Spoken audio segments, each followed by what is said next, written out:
Avant d'aimer les bateaux, j'aime la mer. Parce qu'avant tout, pour moi, ce trophée Jules Verne, c'est une aventure. C'est pas que aller faire le tour du monde en moins de 45 jours. Un bon état d'esprit pour réussir, c'est la volonté, l'envie, la passion et aussi le plaisir de faire ce que l'on fait. J'imagine pas être performant sur un bateau où il y a peu d'affinité entre l'équipe. Et je crois que cette alchimie, aujourd'hui, je le vois à l'entraînement, je le vois sur les courses qu'on a fait, elle prend vraiment. C'est d'être une équipe, c'est de pouvoir s'appuyer sur les uns et les autres, de pouvoir s'entraider, de pouvoir se comprendre. Des gens dont je connais le talent, je connais maintenant l'expérience, des gens qui sont bien en mer, sur qui je peux compter, avoir confiance.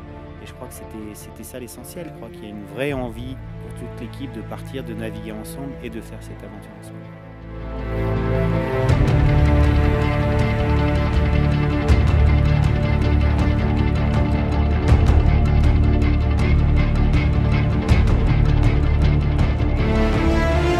C'est un peu une course différente des autres. Voilà, il y a à la fois une part de sportif, mais il y a sûrement une part d'aventure et de rêve un peu plus importante. Moi j'ai toujours dit à tous les gens qui m'ont posé des questions que ce bateau, Spirit 2, il est vraiment fait pour aller dans le Grand Sud. On rencontre là-bas des vagues qu'on rencontre nulle part ailleurs. Parce que c'est mythique, quoi. C'est ce qu'il y a de plus dur dans notre métier, donc c'est un peu notre Everest. On se retrouve un peu de l'habit de terrien balancé là et on se dit oulala, si c'est parti comme ça pour 45 jours, ça va être dur.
Faire le tour du monde et en plus en multicoque, c'est un rêve qui se réalise enfin et j'ai hâte d'y être.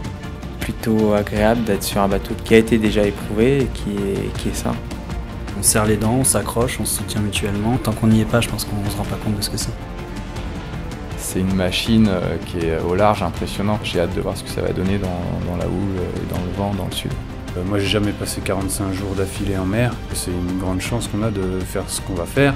On va faire l'ensemble de l'océan Indien et le Pacifique Sud. On va être amené à devoir se rapprocher des glaces. C'est aussi agréable de passer les nuits à la Belle Étoile en passant l'équateur que d'être au froid, sous la neige, avec le verglas sur le pont. On arrive quand même à avoir des phases vraiment grisantes où tu as des bords qui durent quelques heures, qui sont hallucinants. Tous les gens qui naviguent voudraient faire ça.